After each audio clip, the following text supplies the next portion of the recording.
Today on the Matt Walsh Show, we'll expose how a rigged census, racial gerrymandering, and decades of manipulation have given Democrats an unfair advantage in Congress, and why that whole system may soon be upended, and why Democrats are panicking about it. Also, President Trump threatens to take control of D.C. to put a stop to the violent crime epidemic that has plagued the city. And a high school history teacher argues that human sacrifice by indigenous people wasn't so bad, actually. All of that and more today on the Matt Walsh Show.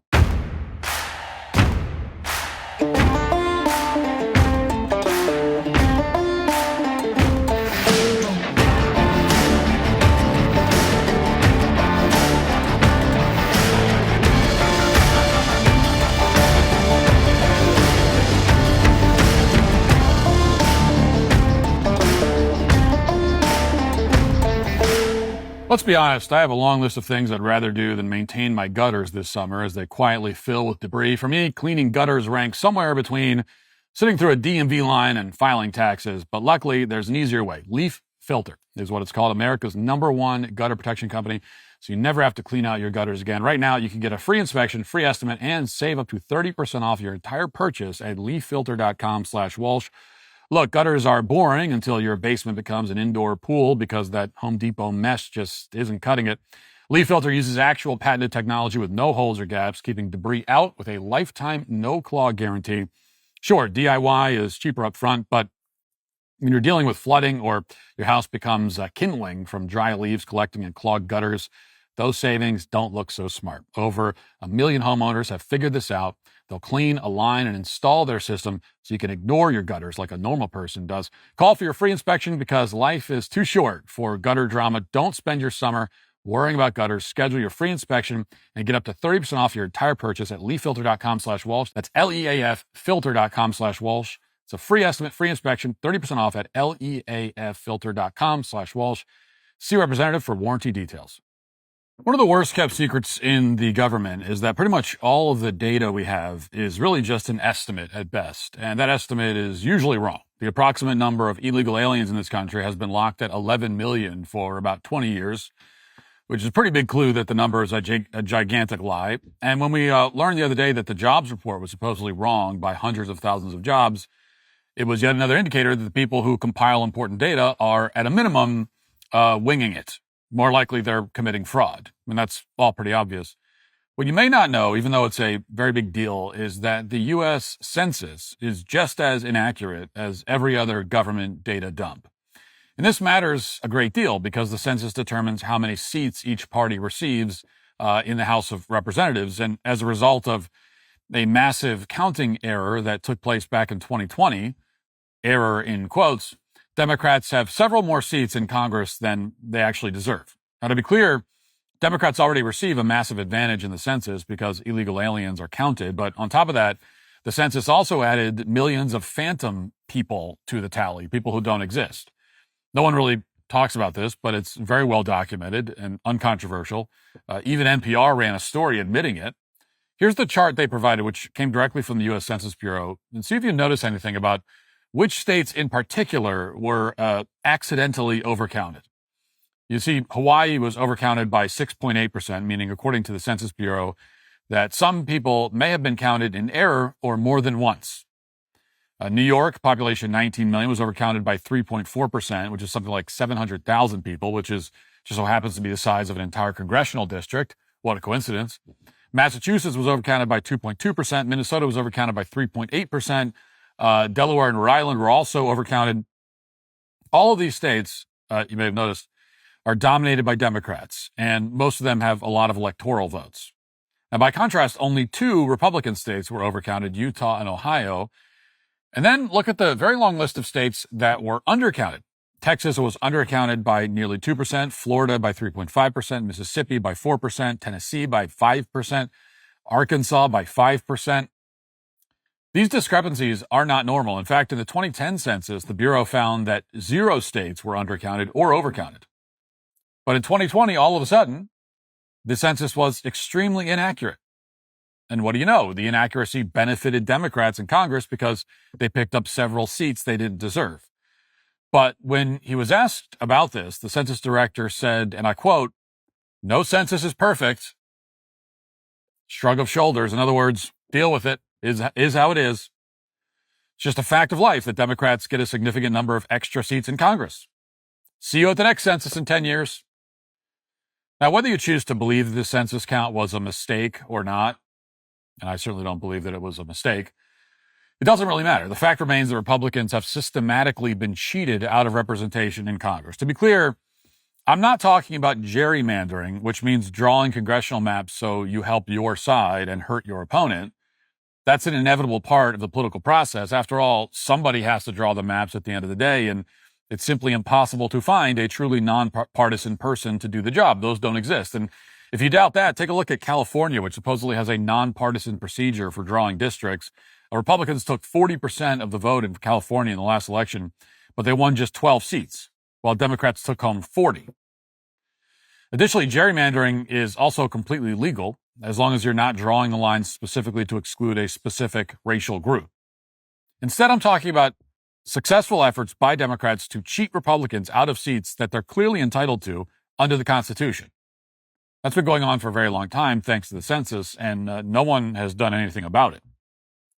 And that's why, if I'm being honest, I can't bring myself to care about Democrats' recent complaints about what the state of Texas is doing to redraw its congressional districts. The president has said that the GOP is entitled to 5 more seats in Texas. For his part, Texas governor has openly admitted that the new planned congressional map in Texas is political in nature, which again is a normal part of the process. And in response, Democrat state legislators in Texas have fled the state, you may have heard about, which prevents a vote on the new map. And meanwhile, other Democrats states are threatening to gerrymander their districts in retaliation. Watch. Fight over redistricting in Texas has exploded into a full-blown national standoff. Members, a quorum is not present.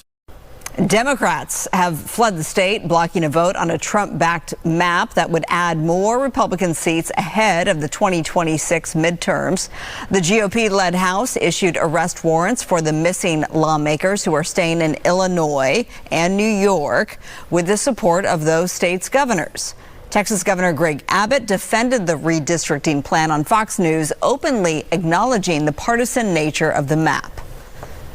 Gerrymandering can be done, or drawing lines can be done, on the basis of political makeup, as in Republican versus Democrat, and there's nothing illegal about that. And then when you look at the outcome of the most recent presidential election, all these districts that are being added are districts that were won by Trump. There's some honesty from Greg Abbott in that clip, which you don't see very often from politicians. He just comes out and admits that, yeah, Republicans are trying to gerrymander. And they're, gerrymandering Texas on the basis of political makeup. And that makes sense. Every party does this. It's both legal and rational to do so. So it's time to stop pretending otherwise and to stop imagining a world where one political party will voluntarily help another party get elected out of like good sportsmanship or something. That doesn't exist. That world does not exist, will never exist, never has existed. Period. Let it go. If I had the patience to entertain any of the counter arguments on this point, this is the part of the monologue where I'd point out how horribly disfigured all of the Democrats' congressional maps are compared to the planned map in Texas. I'd show you how Democrats for years have intentionally carved out absurd districts so that they dominate House races in states like Illinois and California. We'll throw some of those maps up on the screen in case you need the visual. As you can see, in addition to rigging the election in California, Democrats also manipulated congressional maps in several other states. Illinois is a great example. Democrats currently have more than 80% of the House seats, despite Kamala Harris receiving only around 55% of the vote. Democrats also gerrymandered Oregon into oblivion. They won more than 80% of the House seats, despite Kamala barely getting over 50% of the vote there, primarily by quadruple counting the city of Portland. Meanwhile, Democrats took home more than 70% of the House seats in New York, despite winning only around 50% of the vote, and on and on and on. None of this is surprising, nor is it worth exploring in any great detail. Everyone knows this is going on. Democrats gerrymander all the time. So why would there be any outrage whatsoever about the fact that Republicans are doing the same thing?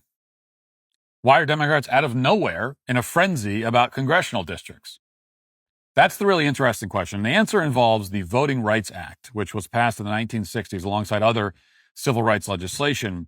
And just like other civil rights legislation, the point of the Voting Rights Act was never to ensure equality among the races. Instead, the objective was to grant special status to certain demographics, particularly black people, On the theory that, as Henry Rogers, a.k.a. Ibram X. Kendi, so eloquently put it, the only remedy to past discrimination is more discrimination.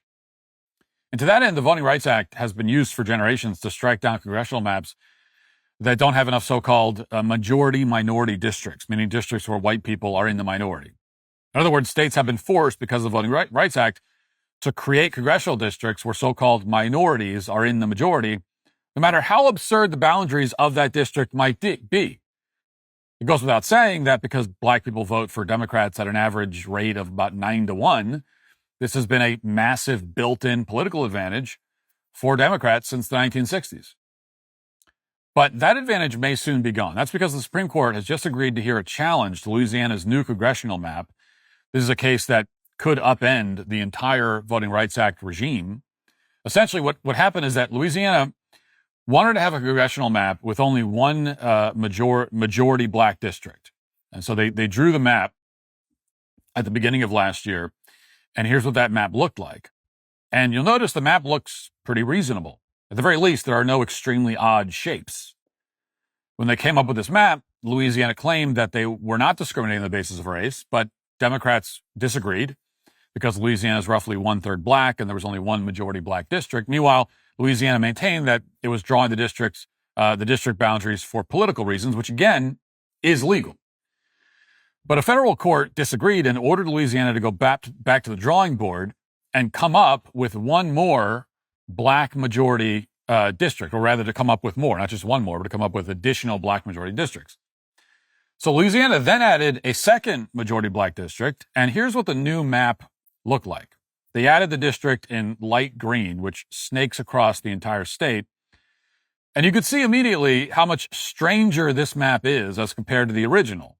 The light green district in particular, which is District 6, stands out. It's like a knife that cuts through the map. In case you need a clearer visual, here's a black and white version. The new district doesn't remotely take into account any natural features like the Mississippi River or the Red River. It has a very odd shape. It spans hundreds of miles across swamps and urban centers that have nothing in common with each other, whether it's religion or economic interests or anything else. The only reason that this new district exists very clearly is to include as many black people as possible. This is the madness that the Voting Rights Act has mandated for many decades now. It's a system that goes out of its way to disenfranchise white people in the name of civil rights, quote unquote, and racial justice. But in a matter of months, this could all change. And that's because a group of plaintiffs who simply identify as not black sued Louisiana over this new map, alleging that the Voting Rights Act, as it's being applied, is unconstitutional, which it is. And a panel of judges on a separate federal court in Louisiana agreed in a 2-1 opinion, quoting from their opinion, District 6 divides the 4 large cities and metropolitan areas in its path along clearly racial lines. Among these are 3 of the 4 largest cities in Louisiana, Baton Rouge, Lafayette, and Shreveport.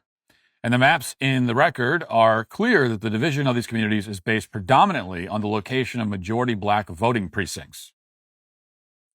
Well, now the Supreme Court has agreed to hear arguments on this case, with a decision expected sometime next year. If they overturn the idea that the Voting Rights Act mandates the creation of majority black districts, it will be an unmitigated disaster for Democrats. It would remove the single greatest weapon they have in their effort to control the House of Representatives. That's why J.B. Pritzker, Gavin Newsom, other prominent Democrats are pretending to be outraged about gerrymandering and redistricting, stuff that, again, they do all the time in places like Louisiana and Texas. They're not concerned that Republicans are about to do the exact same thing that Democrats do, again, all the time. Instead, Democrats' actual concern is that these states and every other state will come up with new congressional maps that don't discriminate against white people. These politicians aren't going to say that out loud, of course, but it's pretty obvious if you listen to them for a few seconds. Here's J.B. Pritzker, for example. He oversees one of the most gerrymandered states in the entire country. But in this clip, he's outraged that Republicans supposedly are going to silence minority voters. Watch. So Trump came up with a new scheme, rig the system by ramming through a corrupt mid-decade redistricting plan that would steal 5 congressional seats, silencing millions of voices, especially black and Latino voters. Now, the argument is that by removing a racial quota system that arbitrarily benefits non-whites, Republicans are supposedly silencing minorities. It's similar to the argument that merit-based hiring and merit-based school admissions policies are somehow bigoted. The moment you remove a race-based classification, Democrats complain that you're trying to target a particular race, which makes no sense. And that's one reason among many why no race-based classification should ever exist. Aside from the fact that it's immoral, once these kinds of classifications are granted, the demographic that benefits and the political party that benefits will never let you take it away. It's all extremely insulting to our intelligence, and yet J.B. Pritzker is actually one of the saner Democrats to speak about this issue. The other day, Texas lawmaker Jolanda Jones, after fleeing to Illinois, compared the redistricting debate to the Holocaust. And Don Lemon, of course, nodded along. Watch. And then integration happened and everybody thought they accept us. They don't accept us. They are showing us who they are. We should believe them. And we better have the courage to stand up. Otherwise, we will fall for anything. And in this country, we will be defeated, deported. We will lose all of our rights. And if you think it can't happen, it can. And I will liken this to the Holocaust. People are like, well, how did the Holocaust happen? How was somebody in a position to kill all them people? Well, good people remain silent. Or good people didn't realize that what happens to them can very soon happen to me or somebody I love. And so even if you made it, man, you have an obligation to help people who can't, because God forbid they end up targeting you and your family. In case it's not obvious, this is extreme stupidity, but it's also desperation. As far as the raw political calculus here, Democrats know that they're in trouble. This is from the New York Times the other day, quote, "In truth, Republicans may have more cards to play in an all-out redistricting war in 2026 than Democrats do. Republican leaders are looking to redraw maps in Missouri, Indiana, and Ohio, as well as Texas, and perhaps in more states as well. Vice President J.D. Vance plans to visit Indiana to discuss the push on Thursday. The state's Republican Governor Mike Braun told reporters on Tuesday. In the meantime, House maps and redistricting laws in Democratic states present significant hurdles. Illinois, for instance, is already so skewed to Democrats that flipping even one of the 3 Republican seats left would be extremely difficult for map makers." Well, you hate to see that. Democrats have already rigged the game so much that they're out of options to do any more rigging. As a result, they've opted to shriek and confuse the issue as much as they possibly can. But the truth is pretty simple. Democrats have cheated in congressional elections for a very long time using a variety of illegal and unethical procedures. And one by one, whether it's the Voting Rights Act or the mistakes in counting the census or the inclusion of illegal aliens in the census, these pillars of Democrat power are under a full frontal attack. The moment these pillars collapse, which could be very soon, the so-called party of democracy will face a crisis that could ultimately destroy the Democrat Party. They'll finally discover, despite all their efforts to muddle the issue and manipulate elections, they'll finally discover what voters actually think of them. Now let's get to our 5 headlines.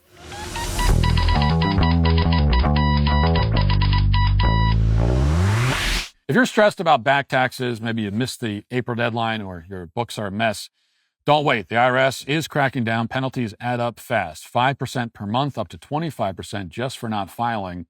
But there is help. Tax Network USA can take the burden off your shoulders and stop the spiral before it gets worse. They've helped thousands of Americans, whether you're an employee, a small business owner, or haven't filed in years. Messy books, no problem. They've seen it all. They know exactly how to clean it up. With direct access to powerful IRS programs and expert negotiators on your side, Tax Network USA knows how to win. You get a free consultation, and if you qualify, they may even be able to reduce or eliminate what you owe. More importantly, they'll help protect you from wage garnishments or bank levies. So don't wait for the next IRS letter. Call 800-958-1000 or visit tnusa.com/Walsh to talk to a real expert at Tax Network USA. Take the pressure off. Let Tax Network USA handle your tax issues.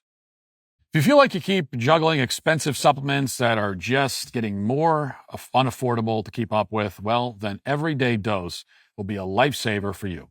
Everyday Dose transforms your morning coffee into a powerhouse of vitamins, minerals, and amino acids, all in one affordable cup. Just 30 seconds to prepare, and you're getting your caffeine fix plus all the nutrients that your body needs. One delicious cup, one simple solution. Everyday Dose isn't just coffee, it's coffee plus benefits. They've infused their 100% Arabica beans with lion's mane, chaga, collagen protein, and brain-boosting nootropics for clean, sustained energy without the crash or jitters. You can choose between their mild coffee plus, which is light, smooth, and gentle on sensitive stomachs, or You can go with my preferred variety, which is the Coffee Plus Bold, which is a rich, full-bodied medium roast with an extra energy kick. Both deliver the same functional benefits and undergo rigorous third-party testing to ensure that you're getting the best quality. Believe me, your brain and body will thank you. Get 45% off your first subscription order of 30 servings of Coffee Plus or Bold Plus. You'll also receive a starter kit with over $100 in free gifts, including a rechargeable frother and gunmetal serving spoon by going to everydaydose.com/Walsh or entering Walsh at checkout. You'll also get free gifts throughout the year. That's everydaydose.com/Walsh for 45% off your first order. President Donald Trump, this is from Post Millennial, on Tuesday threatened to take federal control of Washington, D.C. if it does not begin cleaning up crime in the city, including prosecuting violent minor offenders as adults after a former Department of Government Efficiency worker was attacked while defending a woman who was being attacked. President Trump posted, crime in Washington, D.C. is totally out of control. Local youths and gang members, some only 14, 15, and 16 years old, are randomly attacking, mugging, maiming, and shooting innocent citizens at the same time, knowing that they'll be almost immediately released. They're not afraid of law enforcement because they know nothing ever happens to them, but it's going to happen now. The law in D.C. must be changed to prosecute these minors as adults and lock them up for a long time, starting at age 14. The most recent victim was beaten mercilessly by local thugs. Washington, D.C. must be safe, clean, and beautiful for all Americans, and importantly, for the world to see. If D.C. doesn't get its act together, and quickly, this is still Trump, and quickly we will have no choice but to take federal control of the city and run the city how it should be run and put criminals on notice that they're not going to get away with it anymore. Perhaps it should have been done a long time ago. This continues, I'm going to exert my powers and federalize the city, make America great again. So Trump is, it won't shock you to hear me say exactly right about this. This is exactly right. And yes, any city, especially D.C., but any city that won't get its crime problem under control, won't prosecute criminals and restore order, should be taken over by the federal government. This is a human rights issue. Local governments that refuse to protect their citizens from violent criminals are destroying the human rights of the law-abiding people of the community, which does make it a federal issue. This is actually one of the most fundamental rights that you have. And that's not to say that you have the human right to never be the victim of a crime. That's not exactly it. Just because you're the victim of a crime doesn't mean that your rights are violated by the criminal in that case. But just because you're the victim of the crime doesn't mean that your rights were violated by the system, by the government in every case. But when the system, if the government is doing all the reasonable things that it needs to do to enforce the law, and then you still end up getting your car stolen or carjacked or something, well, that's not a human rights violation that was perpetrated on you by the government, right? But when your local leaders, when the system aren't even attempting to punish criminals and bring law and order to the community, when in fact they're going out of their way to encourage and promote lawlessness and to release violent criminals back onto the street, knowing very well, of course, what that will mean, then your rights are being violated by the government. Because you have a right to be protected by the government. You have a right to a government that maintains an orderly and civilized society. I mean, that's why the government exists fundamentally. Why do we have a government? To maintain an orderly and civilized society. And in America, we would say we also have a government to protect our basic rights. But that's all under the umbrella of maintaining an orderly and civilized society. And if the government is not doing that, then essentially it's not legitimate. It's not a legitimate government anymore. So these leaders, so-called leaders of these cities, these are not legitimate leaders. They have no legitimacy whatsoever. They are not doing the fundamental job that they're supposed to be doing. They refuse to do it. So Trump is right on this. And as far as arresting 14-year-olds and putting them in prison for a long time, again, yeah. In fact, if I object to that at all, it's only because I'd go younger. Honestly, I think certainly 14-year-olds, 13-year-olds who commit violent crimes should be charged as adults. You can make an argument for even younger than that. And the argument really is, what other choice do we have? Right? Because the fact is, you have kids running around, terrorizing people, committing violent crimes, assaulting, killing people, stealing, carjacking, And these are kids that have not been raised at all. Kids from homes that to call their homes broken homes, I think, is understating it. That's almost to undersell what's actually happening. These are non-existent homes. These are homes where the dad is not anywhere to be found, of course, and mom is just as much of a negligent scumbag as the dad, doing absolutely nothing to attend to the moral formation of the kids. So I just saw a video the other day, in fact, of I don't know when it's from or where, but some kids that were walking out of, I think it was like a Walgreens with just whole huge bags of stuff that they were stealing. And these kids look like they were, I don't know, 12, 13, 14, maybe even younger than that. And then they do a follow-up video after the video went viral, saying that, they don't care what anyone thinks. And also emphasizing the fact that because I guess they saw these kids, these were black kids, they saw that so it's in the inner city somewhere. I don't know where. The kids saw that people were leaving comments accusing them of being poor and broke. And that's what they were upset about. So they issued a response saying that they're not broke and they're not even buying food. They didn't even need this stuff. They're just stealing it because they can. Now, you guys are the broke ones. So the point is, where are the parents in all this? Who knows? I mean, we can assume dad's not there. Where's mom? No, she might be there physically, but she's not a mom. So, what do you do? What do you do about this? What do you do about violent criminal kids? Well, you have three options. It seems to me none of them are good. Like none of them are ideal, because ideally you wouldn't have this problem. One is to do nothing, just let them run free. And that's the tack that's been chosen in DC and many other cities. It's obviously been a disaster. Horrible for the law-abiding citizens of the community. Not good for the criminal kids either, because they just get worse and worse until eventually they die in a gang shooting or a drug overdose, or they end up in prison anyway at some point after wreaking havoc for another 5-10 years, and then they end up in prison. But that's where it ends up. The kids in that video that I'm talking about, what happens? Is there what are the chances that those kids are still alive at the age of 40, let's say? What are the chances? Very low. We all know that. What are the chances that they're alive and thriving and, married and have jobs and are contributing members of the community? What are the chances that by 40,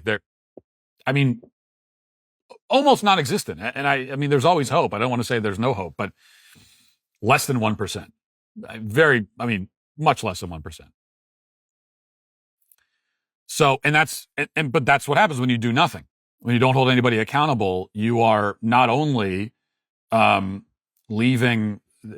not only abandoning the law-abiding citizens of the community, but these criminal kids who you're supposedly concerned about and you're being so compassionate towards, you are condemning them to an almost certainly brief, violent, miserable life. So that's not going to work. The other option is to lock the kids up in a juvenile detention center until they turn 18. And we know that happens a lot. What does that accomplish? Well, you get them off the street for a couple of years, so you don't have to worry about them, right, for a couple of years.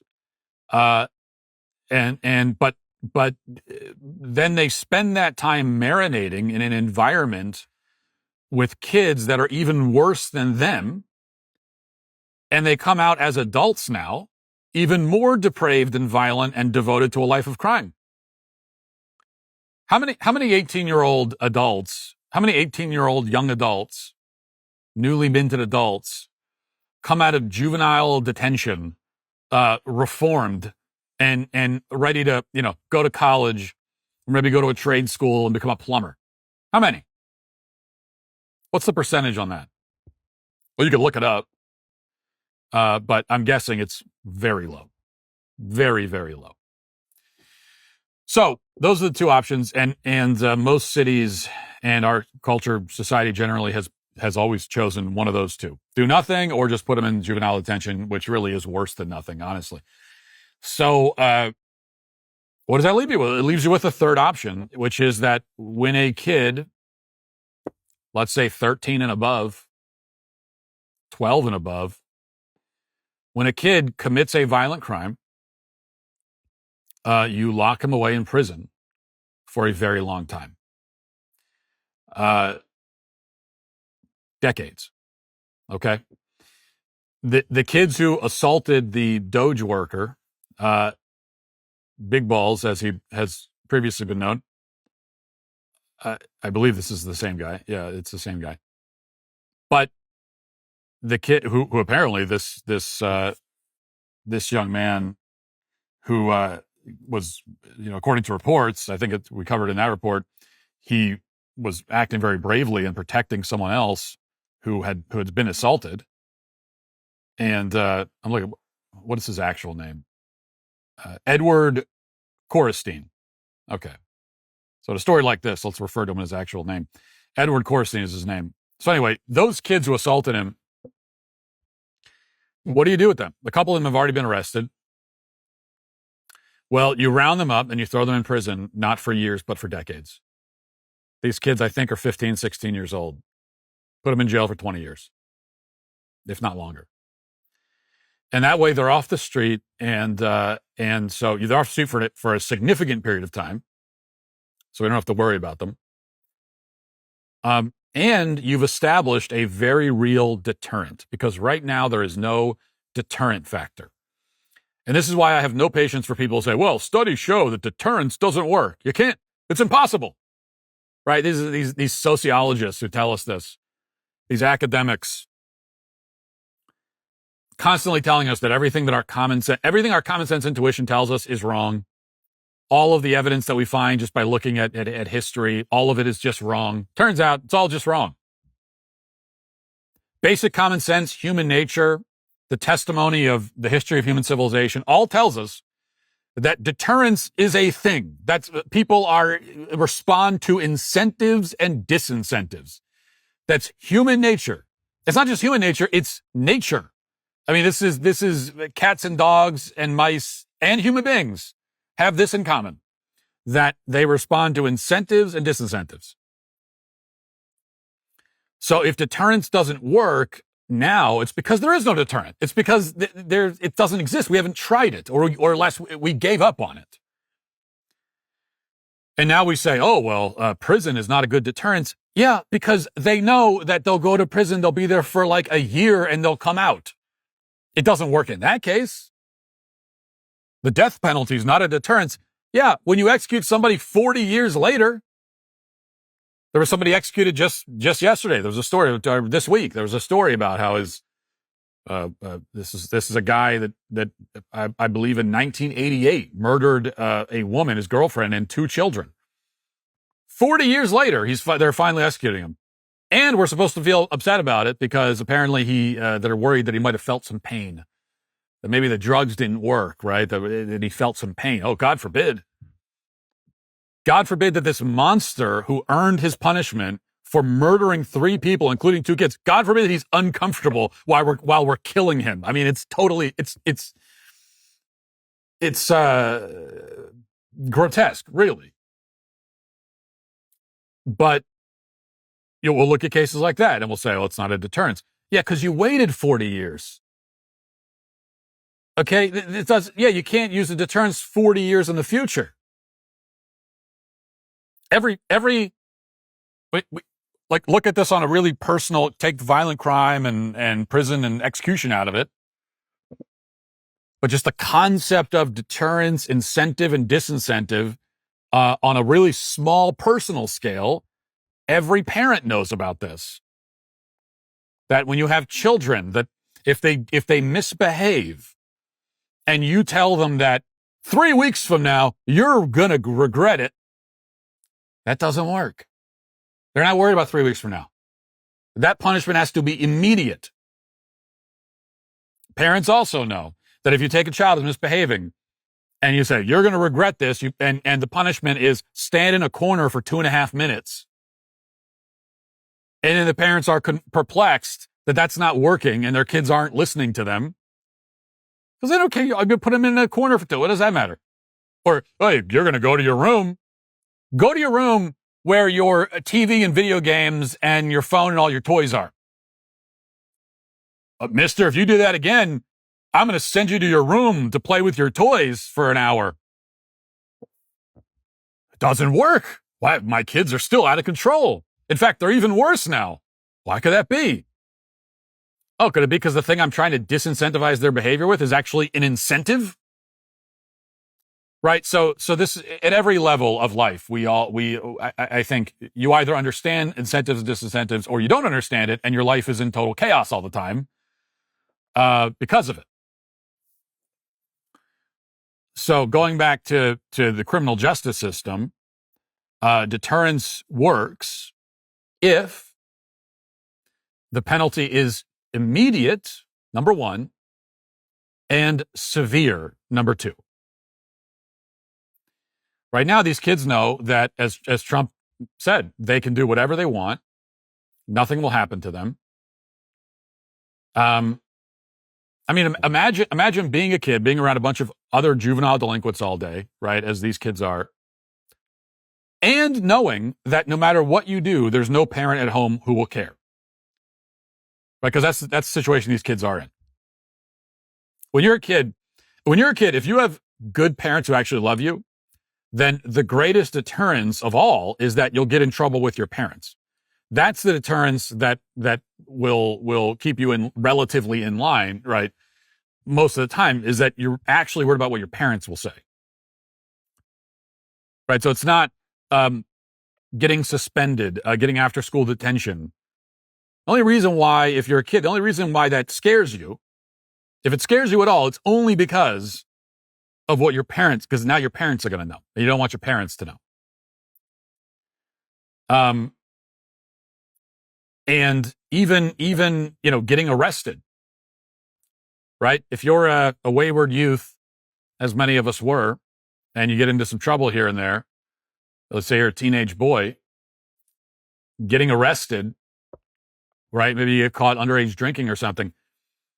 I mean, that you're not going to go to prison for 10 years for that.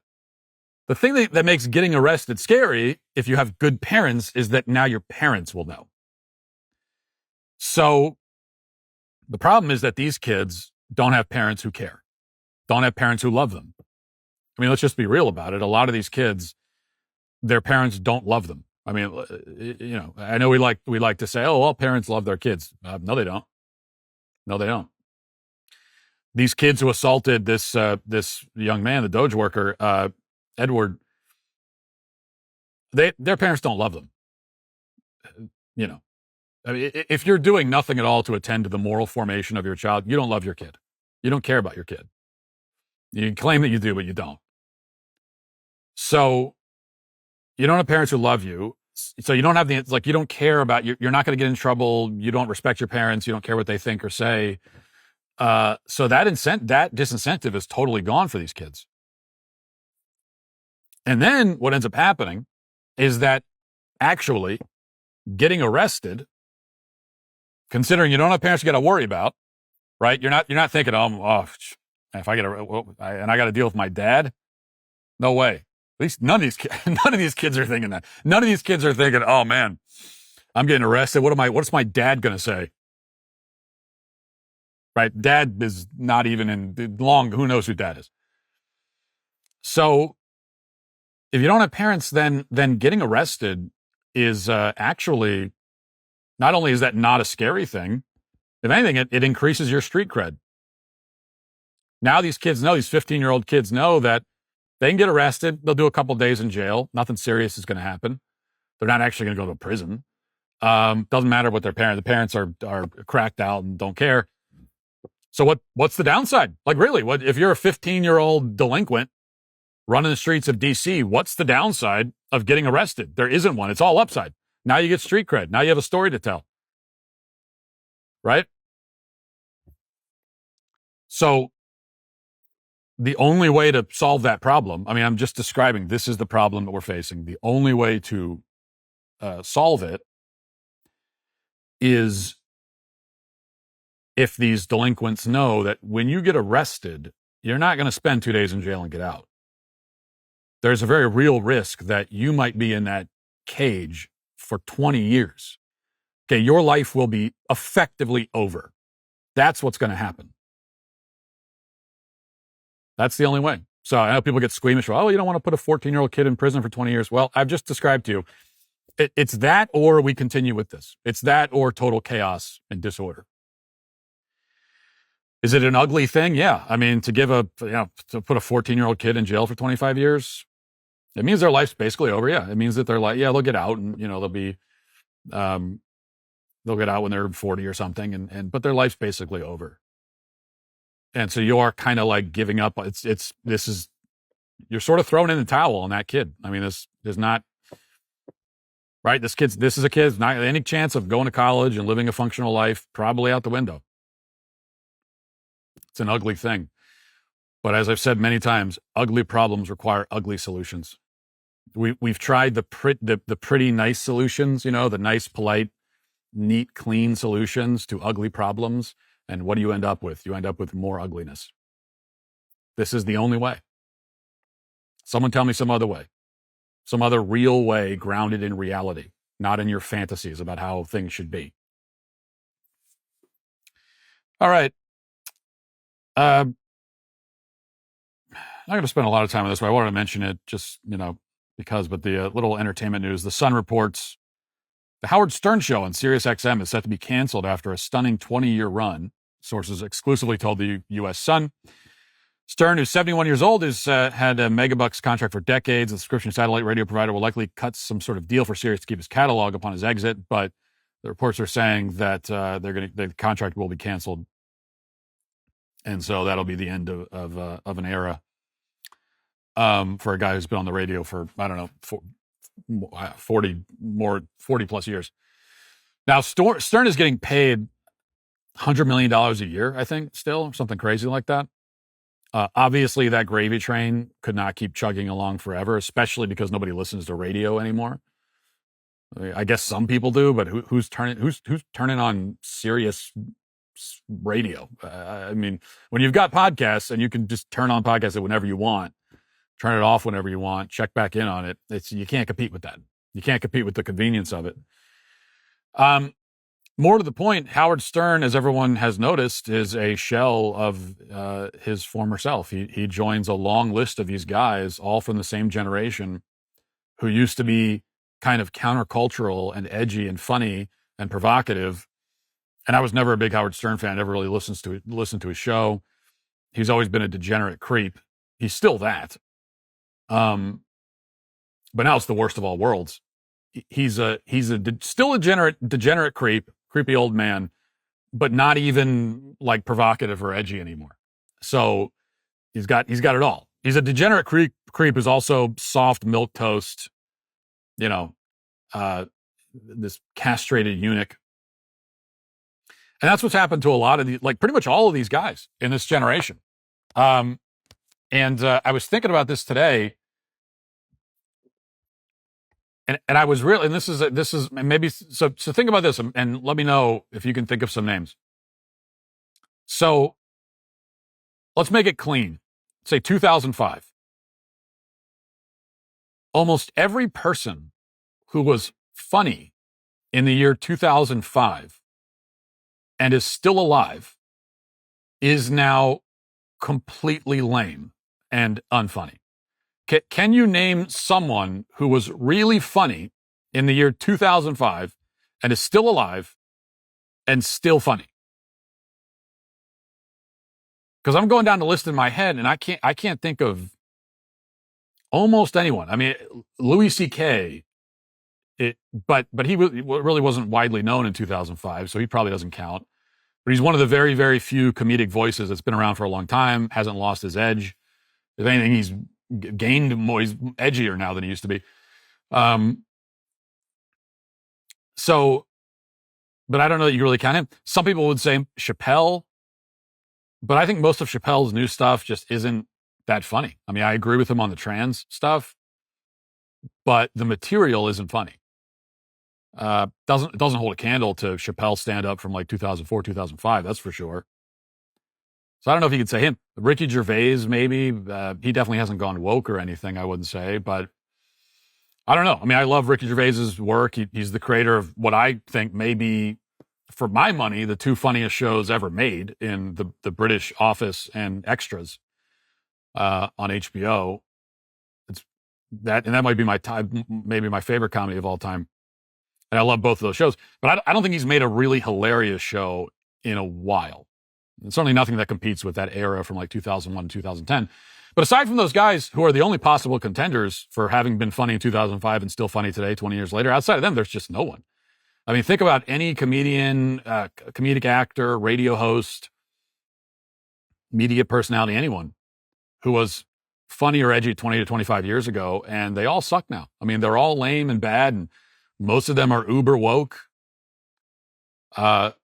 So Howard Stern has a lot of company. Bill Burr is an obvious other example. Even when you think about the actors and filmmakers, Will Ferrell, Seth Rogen, Judd Apatow, I mean, all those guys. When's the last time any of them did anything that was funny? Hate to say it, but even like the South Park, I mean, certainly Family Guy, The Simpsons hasn't been funny in like 30 years. Family Guy,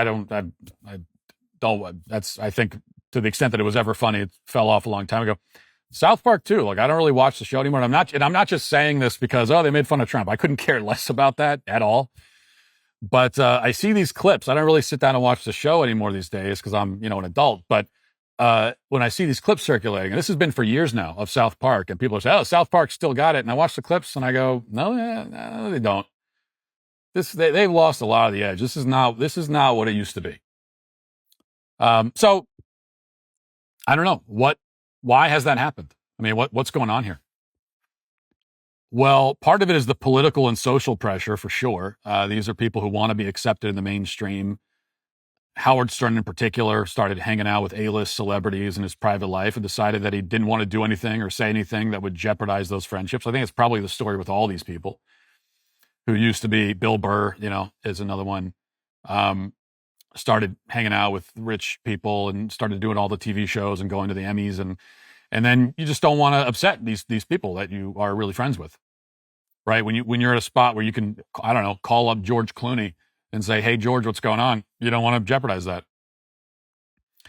And also, look, when you become obscenely rich and you reach a point of total creative freedom where nobody can say no to you, and that's when, in many cases, you start to fall off. You get too comfortable. You get soft. There's no tension. I think creative genius, particularly comedic genius, comes from tension, from this like friction, frustration, a little bit of that. You have to have some of that, some of that hunger that comes from that, and but they don't have it anymore. They're not trying to prove anything to anyone, and that's death right there. Creatively, that's death. Nothing to prove, everything to lose. Fat, comfortable, rich. Who can stay funny and edgy in a situation like that? It turns out that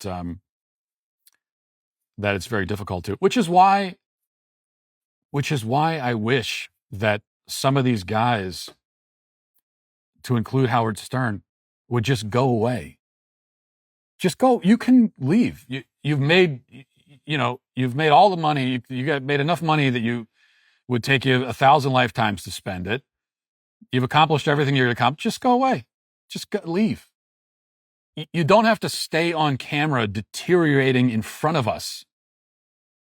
Right? Don't make us watch this.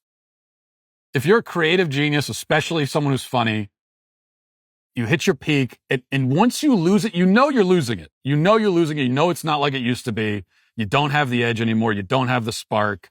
You don't even have you don't want to cause problems. You don't want the controversy. You don't want any of that anymore. You just want to be comfortable. When that happens, I get it. Just leave. Don't make us watch. Don't make us watch you become this disgusting, pathetic puddle, this sort of gelatinous, boneless, spineless monstrosity. Don't make us watch it. Go away. Go away. Live the rest of your life. Leave us with the good old days. That would be my request.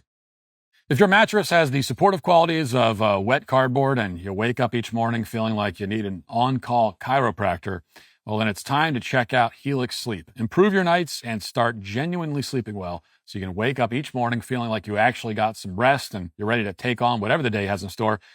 I never realized how badly I needed a new mattress until I finally got one, and I've had my Helix mattress for a long time now. I refuse to sleep on anything else. I'll never own anything but a Helix mattress, and I mean it sincerely. Couldn't be happier with it. It does incredibly well with temperature regulation, which really eases some of those annoying middle-of-the-night wake-ups. Keeping cool and comfortable is essential as the temperatures continue to warm up and we head into summer. Plus, it's, or in fact, we're already in summer, really, you might say. Plus, it's easy to connect to other wearable devices so you can actually see the data to back up your sleep improvements each night. No more questioning. What makes Helix different is they don't just sell you a random mattress. They actually match you with the perfect one for your body and sleep style. Whether you're a side sleeper, back sleeper, or somewhere in between, they've got you covered. All you got to do is take their sleep quiz and find your ideal match. And trust me, when you find the right match, you'll wonder how you ever slept on anything else. We've been wondering that for years now. Right now is actually the perfect time to upgrade your sleep because Helix is offering a fantastic Labor Day early access sale. So go to helixsleep.com/Walsh to get 20% off site-wide. That's helixsleep.com/Walsh for 20% off site-wide. Make sure you enter our show name after checkout so they know we sent you. helixsleep.com/Walsh. There's a lot coming to DailyWire Plus, and it's not inclusive, it's not safe, it's not moderated by NPR, so you'll love it. On August 13th, the Pope and the Fuhrer unburies the lie they hoped we'd never fact check. It exposes how Pope Pius XII didn't stay silent during World War II. Now the Vatican receipts are wide open. This fall, Isabel Brown's new show joins the lineup alongside the most trusted voices in conservative media, all ad-free, uncensored, live chat, so you know you're not just watching, you're part of the conversation. We built this because no one else would build it. Now it's yours too. Go to dailywire.com, become a member today. Now let's get to our daily cancellation.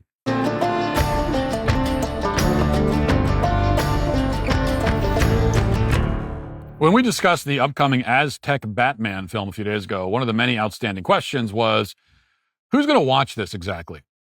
Who's interested in seeing Hollywood convert Batman into a bloodthirsty Aztec warrior who presumably spends his time rounding up children for human sacrifices while evading conquistadors with vastly superior technology?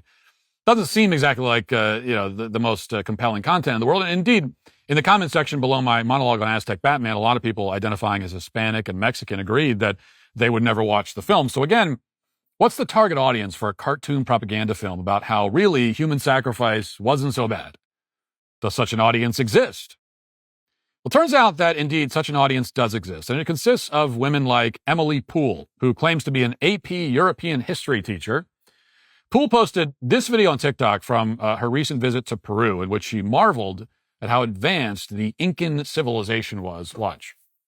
You were telling me the Spanish looked at this and said uncivilized. The Inca who built the Morai terraces as an agricultural laboratory because each separate circle created a different microclimate so they could figure out exactly what to grow at what elevation. The Inca who cultivated 44 types of corn and 4,000 types of potatoes. The Inca who built this stuff 600 years ago and it is still standing because it's all earthquake proof. The Inca who created salt flats that still to this day aren't privatized. They're all sharing it from the same hot spring in the mountain, and everyone gets a share. Not to mention Coricancha, Machu Picchu, the fact that all of their cities were made intentionally in the shapes of animals that were important to them. This reminds me of exactly what happened in Tenochtitlan. When Cortez laid eyes on that city for the first time, he wrote in his diary that the temples were grander than anything he would have seen in Sevilla. Yeah, you're telling me the Spanish saw this and they said, nah, inferior. Now, to recap, the Incas made cities in the shapes of animals that were important to them, and they apparently deserve credit for the fact that the salt flats still aren't privatized for some reason. And on top of that, she states that the Aztec temples were impressive to Cortez, and therefore we should infer that the Spanish were also impressed with the Incas. Now, strangely enough, Emily Poole omits a few things here. For example, Cortez also wrote that the Aztecs, quote, have a custom that is horrible and abominable and deserving punishment, and which we have never before seen in any other place. They take many boys or girls, and even grown men and women, and in the presence of those idols, they open their breasts while they're still alive and take out the hearts and entrails and burn the said entrails and hearts before the idols, offering the smoke of the sacrifice to them. Most of those who have seen this say that it is the most terrible and frightful thing to behold that has ever been seen. There is no year, as far as we have until now discovered and seen, when they do not kill and sacrifice in this manner some 3,000 or 4,000 souls. Well, that seems like an important bit of context, as long as we're citing Cortez and the Aztecs. As for the Incas, it's true that they were indeed one of the most advanced Indian civilizations in the entire Western Hemisphere, and yet, remarkably enough, they still didn't have the wheel or a written language. They stood at the very cutting edge of Indian advancement, and yet they were still far less advanced than the Roman Empire, which preceded them by 1,500 years. And on top of that, Incan temples were considerably less impressive than, say, Egyptian pyramids that were built thousands of years earlier. Meanwhile, they were still burning children alive or beating them to death or, sending them off to freeze to death to appease their gods and also practicing ritualistic cannibalism. Now, the Incas may have built stone structures that were a few stories high, but Europeans were coming from a culture that had massive cathedrals. They had universities. Oxford University was founded 400 years before the Incan Empire existed. I mean, think about that. Expecting the Spanish to be impressed with big stone temples in 1530, it's like expecting somebody in 2025 to be impressed by a society that just started using the printing press. And this is why the Spanish were able to conquer the Incas with just 200 men, an even smaller force than they used to destroy the Aztecs. We're talking about fearsome, warfaring civilizations, the most advanced, again, in that part of the world, that had conquered and slaughtered their way to dominance. And the Spanish came in and whooped their butts in a short period of time while being outnumbered 1,000 to 1. Now, I know all this, even though I'm not an AP European history teacher. I didn't even go to college and I know this. Imagine that. That's because, unlike Emily Poole, I want to understand history, not entertain a delusional audience on TikTok. But credit where it's due, Emily Poole has successfully appealed to this particular demographic. Her video has something like 600,000 likes. All the top replies claim that it's racist to disparage the Incas and that Christian bigots are just hating on a strong, independent Indian civilization. At the same time, not everyone bought into the propaganda. Some people did point out that the Incas, like the Aztecs, also engaged in child sacrifice. And that seems like a pretty inconvenient detail if you're trying to make the case that the Spanish were highly impressed by Incan civilization, and the Incan civilization was so advanced. And Emily Poole noticed these responses, and she produced the following rejoinder, one that should disqualify her from ever teaching in a classroom ever again. Seriously, watch. I will die on this hill. I'm specifically talking about the Inga here. We're not talking about the Mexica. That's a whole separate type of sacrifice. If we're just looking at Tawantinsuyu, the Quechua people of the Incan Empire, they practiced sacrifices like most other civilizations throughout history did in times of crisis. So famine, natural disasters. But the unique thing about the Quechua is that when you're looking at like the Incan civilization, you essentially have the elites and then you have everyone else. Sacrifices were volunteers from the elite class because they believed that the elites were closer to the gods and could therefore appease them better. Also, in terms of sacrifice, they were kind about it. Hear me out. Because unlike the Mexica, when you're like ripping out a still beating heart out of someone's chest, the Inca would intentionally use coca leaves and would use chicha and would drug up the sacrifice and then leave them on a mountain, a cold, chilly mountain, to be exposed to the elements. Which, if you're good, a volunteer sacrifice where you're heavily drugged before you die. Also, I mean, I can equate human sacrifice throughout history to so many things. And I think the fact that a lot of people are commenting, oh, but the sacrifice, is again indicative of the fact that you have received a quite white education because you are knowing them for the bad things that they have done and not all of the wonders that they accomplished. So I hope that this maybe helps you understand a different part of my most favorite civilization of all time, the Inca. Yes, she says the Incan form of human sacrifice was, quote, kind and also voluntary. It's the elites who suffered the most. Children were merely left to freeze to death after being drugged out of their minds. Which isn't so bad when you think about it, she says. I mean, that's not a bad deal. Someone offers you a deal where they'll drag you to the top of a mountain and leave you with no food and no clothing to freeze to death. That's not so bad. Emily's thinking about it. She's like, I don't know. I'd have to really think about that one. That's an interesting proposal. Then she blames white people for having a judgmental view of human sacrifice because, she could equate, she says, a lot of things in modern culture to the ritual savagery that was performed by the Incas. Now, this kind of comes off like a parody of what a leftist female academic would say, except she really said it. It's real. A history teacher has just uploaded a video in her own name defending Indians for brutally murdering children. And needless to say, the claim that 8-year-old kids, keep in mind, these human sacrifices were often kids between the ages of like 6 and 15 years old. And the claim that a kid who was, 8 years old volunteered to die of starvation and hypothermia is insane. And if this woman thinks otherwise, then people need to ask what's going on inside her classroom. It's also notable that she doesn't explicitly state what modern practice, in her view, can be equated with human sacrifice. What does she have in mind? I mean, that's a pretty startling claim. Well, I could equate a lot of things with ritualistic child sacrifice. Oh, really, Emily? Like what? I'd love to hear more. What is the modern equivalent of carving up a living child? Well, we all know the answer to that question, even though women like Emily Poole can't say it out loud. The modern equivalent is abortion. People like Emily Poole are making excuses for human sacrifices by Indians because they want to justify today's human sacrifices by liberal women. That's why she's explaining in her sing-songy voice that the Incas were kind when they executed human beings. Presumably, she also believes that it's kind when women execute their own children today. This is your child's education, by the way, if you send them to public school. This is what they're going to hear. And I don't know what's more deranged, the idea that it's kind to leave somebody to die on a mountaintop, as long as you give them cocaine and hallucinogens ahead of time, or the idea that an 8-year-old child sacrifice could in any sense be considered a volunteer who consented to this practice. Maybe that's the kind of question that they wrestle with in Emily Poole's advanced placement history class. They probably spend hours cooking up the most disturbing and unhinged arguments imaginable, all in the service of feminism and anti-white race hatred. And for everyone else, people who opted to homeschool their children, Emily Poole's AP class is yet another reminder that you made the right decision. And that is why Emily Poole and every other lunatic who's defending child sacrifice is today canceled. That'll do it for the show today. Thanks for watching. Thanks for listening. Talk to you tomorrow. Have a great day. Godspeed.